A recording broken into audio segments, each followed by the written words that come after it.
Hello लोगोफोर, नोंथांमोननि सेराव दिनै आं मोनसे आपडेट लाबोबाय। अन्नानै नोंथांमोना भिडिअखौ जोबजासे नाय आरो भिडिअखौ लाइक, कमेन्ट, शेयार खालामनो दाबाव। दानिया फैदो जोङो बे आपडेटनि सायाव सावरायदोनि।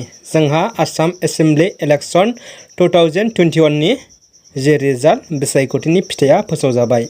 बे फोसावनाय लेखा आसामाव मित्रजोत गोहोआ सरकार दानायनि खाबुखौ मोननो हाबाय। बिजेपिआ 60था मासियाव देरहासार जादों। बेराफारसेथिं एजिपिआ 9, इउपिपिएलआ 6, गासै 75 मासि।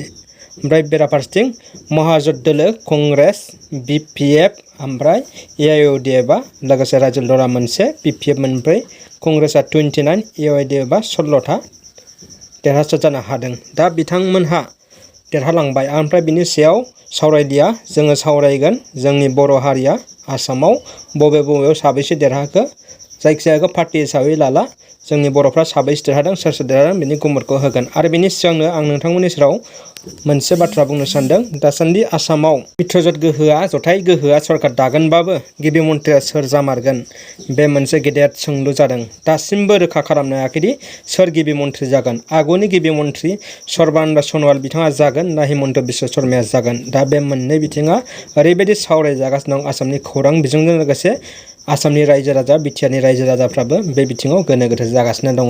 सर्बानन्द सन'वालाबो चिफ मिनिस्टार जानायनि फारिलाइयाव दङ आरो हिमन्त बिश्व शर्मायाबो। दा बिनि सायाव दिनै गुवारै सावरायनानै बिनि माबाखौ फाइनाल रिपर्टखौ दिल्लीयाव दैथायहरगोन। बिनिफ्राय हाइकमान्ड दिल्लीया नरेन्द्र मदि, अमित शाह मोनहा थिरांथा खालामगोन।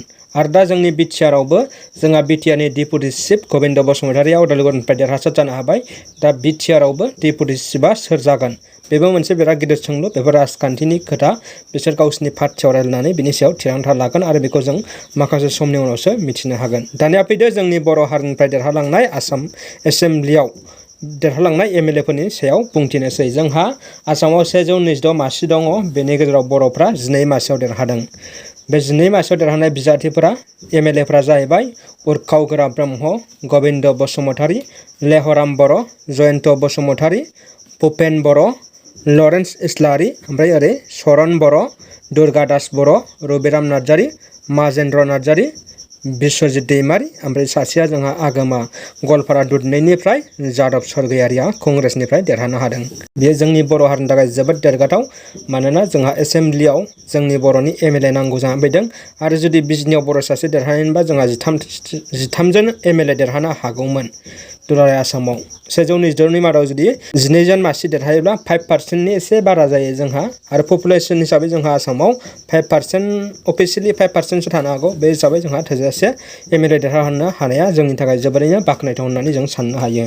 दा बिथां देरहालांनाय बिजाथिफोरा, जोंनि बर' एमएलएफ्रा जाहाथे जोंनि रायजोजों लोगोसे जोंनि ओनसोलजों लोगोसे बर' हारिनि थाखायबो माबा मोनसे खामानि मावगोन, मोजां खामानि मावनो हागोन बेखौ मिजिंथियो। आरो रायजो राजानि जौगानायनि फारसे जेब्लाबो सुखु दुखुआव बिथांमोना नोजोर होगोन। दा बिथांमोननिसिम जों बर' हारिनि जानानै साबायखर बावहरो। आरो जोंनि बिटिआर गभर्नमेन्टआवबो डिपुटि चिफखौ सासे मोजां सुबुंनो होयो, जायनाखि बिटिआरनि थाखाय मोजां खामानि मावनो हायो बेखौ मिजिंथिबाय। दिनैनि आपडेटआ बेनोसै लोगोफोर। नोंथांमोननिसिम गोजोननाय बावहरबाय। गोजोन्थों।